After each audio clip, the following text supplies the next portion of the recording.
Salutare, dragi prieteni! Atunci când ai un weekend liber, vreme bună și o motocicletă doritoare de înghițit mulți kilometri, ce îți rămâne de făcut? Să o încaleci și să o întinzi la drum. Acesta a fost și modul în care noi am procedat.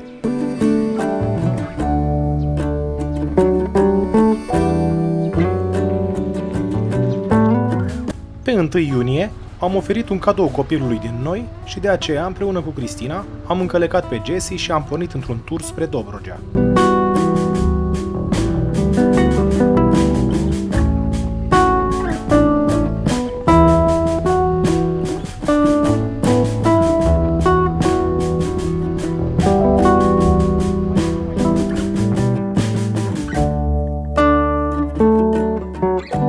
Traseul nostru a fost foarte interesant, deoarece nu am abordat o rută direct spre Dobrogea, ci am ales să traversăm Oituzul pentru a ajunge în țara Vrancei, pe cunoscutul drum dintre Târgu Secuiesc și Focșani, pe Lepșa.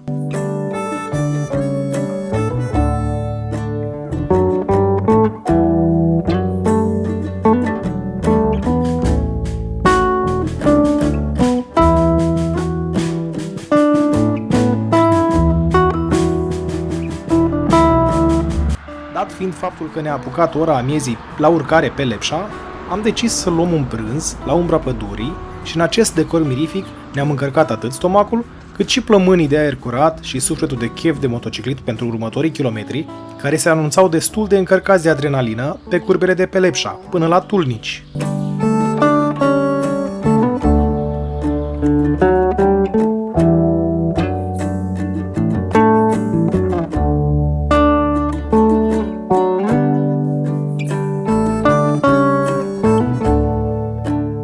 DN2D, sau cum îi spunem noi, pe Lepșa, are o porțiune de aproximativ 50 de km de drum sinuos, cu asfalt de nota 10. Începând cu aproximativ 7 ani în urmă, acest traseu a suferit o serie de modernizări, fapt care a dus la o creștere a densității de pasionați pe două roți în zonă, care oferă perspective și energia pozitivă tuturor categoriilor de motocicliști. Pentru noi a fost frumos la început, primii 10 km, după care am mers doar în urma ploii, adică doar pe un asfalt ud, motiv pentru care viteza de deplasare a scăzut, nebunia de dat pe curbe s-a redus și de aceea am profitat de aerul umed și curat, cât și de peisajele oferite de munții Vrancei.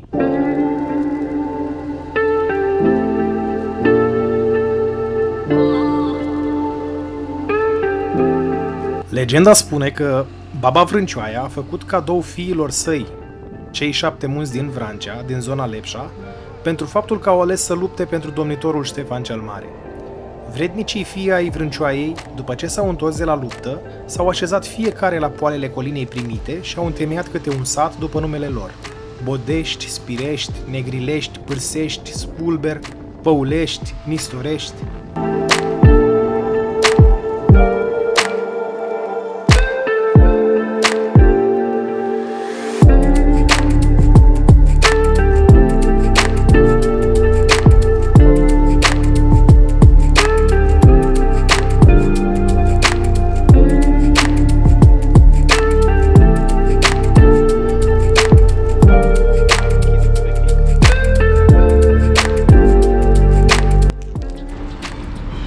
Căutăm cazare.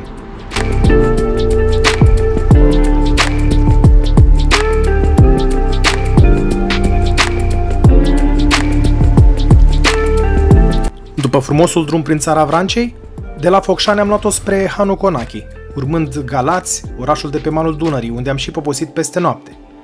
Ne-am cazat la pensiunea Ștefan, o locație situată la aproximativ 250 de metri de faleza Dunării. Locația dispune de parcare interioară pentru motociclete, monitorizare video și un foișor unde dimineață ne-am pregătit micul dejun pentru ziua următoare.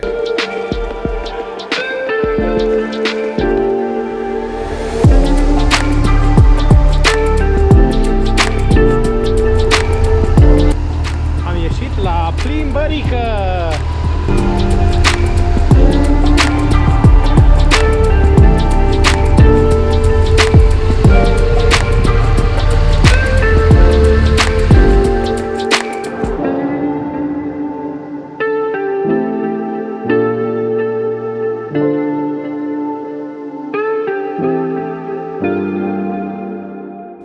Faleza Dunării din Galați oferă o frumoasă perspectivă către celălalt mal, în județul Brăila, peste munții Măcinului, poarta de intrare spre Dobrogea către delta Dunării. Această alee de promenadă dispune de diverse locații, atât restaurante cât și plimbări și croaziere pe Dunăre. Pentru că era seara de Joia Moto, am parcat și noi între motocicliști și am luat câteva cadre deosebite cu faleza Dunării din Galați.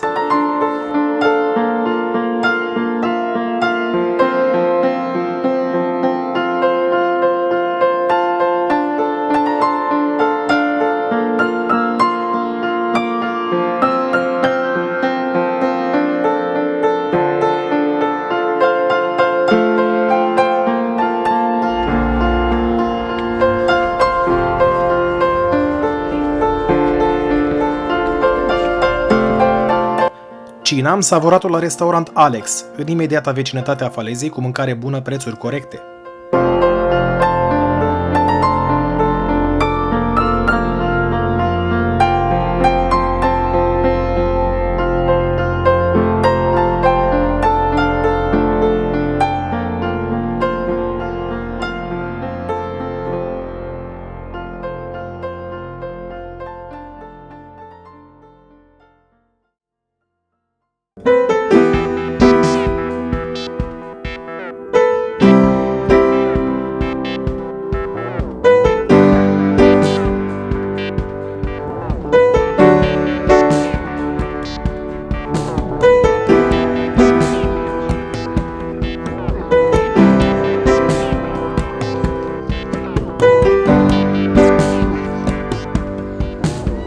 Iată-ne în a doua zi a călătoriei noastre.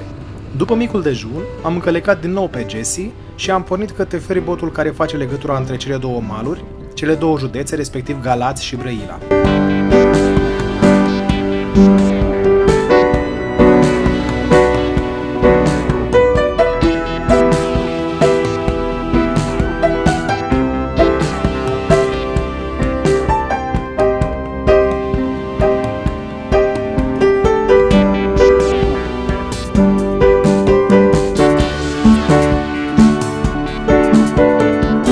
Ajunși în Dobrogea, am mers spre Tulcea, urmând o incursiune la Muzeul Satului Pescăresc, după care au urmat localitățile Mahmudia și Murghiol, în inima deltei, în cel mai estic punct terestru al României.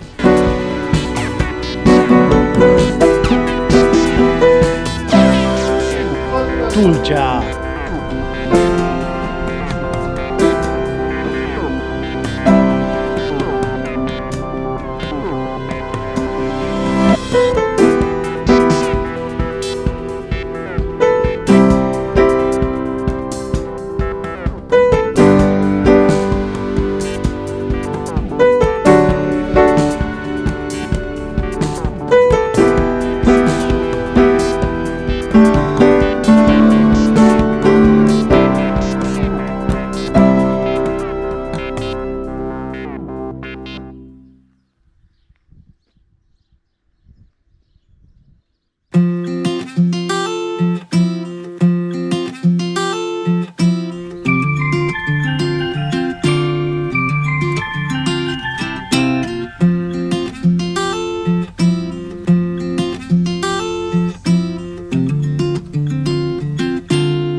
Salutări din cel mai estic punct terestru sau localitate terestră din România.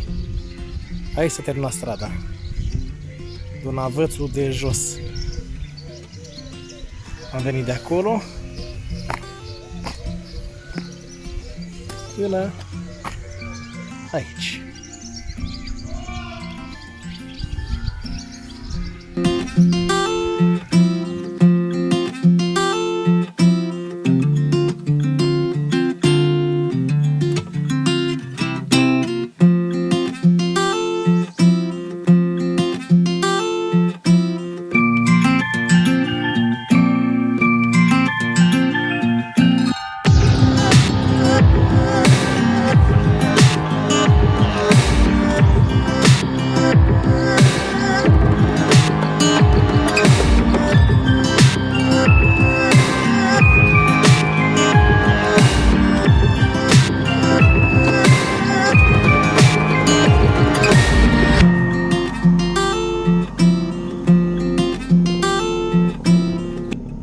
ce am marcat prezența în Murghiol cu un sticker, am continuat către Jurilovca. Dobrogea oferă o serie de peisaje în care lanurile de mac oferă un spectacol cromatic deosebit, care în luna iunie nu poate fi ușor trecut cu vederea.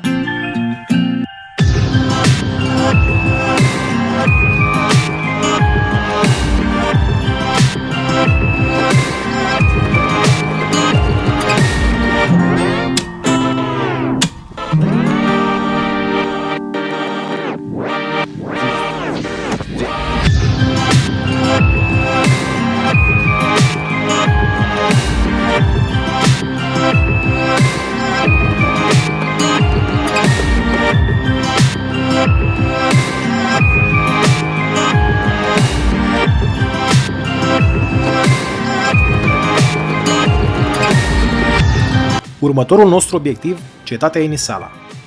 Ruinele fortăreței medievale Jenisale se află la 2 km de localitatea Jenisala, pe un deal calcaros care domină zona lacurilor Razim și Babadag. Cetatea Jenisale are un plan poligonal neregulat care urmează sinuozitățile masivului de calc al Jurasic pe care este amplasată.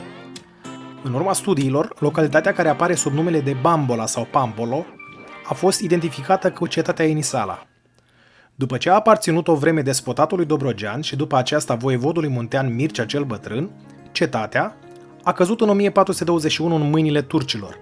După cucerirea Dobrogei de către turci, aici a fost instalată o garnizoană otomană. În secolul al XVI-lea, cetatea nu mai corespundea intereselor strategice și economice otomane, ulterior căzând în ruine.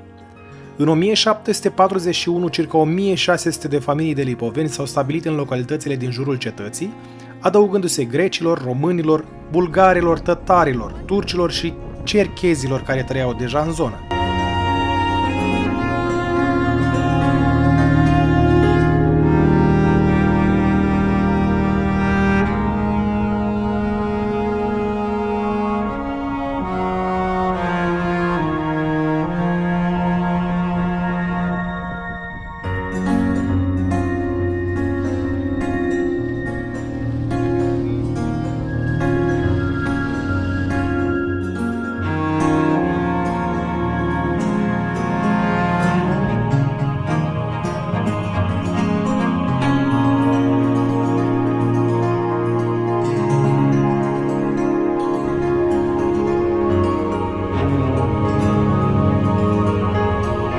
Călătoria noastră prin Dobrogea a continuat prin Jurilovca spre capul Doloșman, unde am găsit și ruinile orașului antic Argamon, cetate ce veghează pe malul lacului Razim. Argamon este cea mai veche așezare de pe teritoriul românesc, atestată într-un izvor antic, datând de la începutul secolului al VI-lea înaintea erei noastre.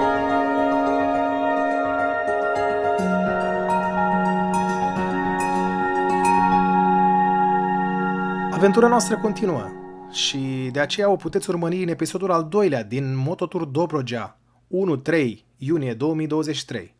De aceea vă invităm să vă abonați la pagina și canalul nostru pentru a putea avea acces la noutăți. Până data viitoare, ride safe, asfalt uscat!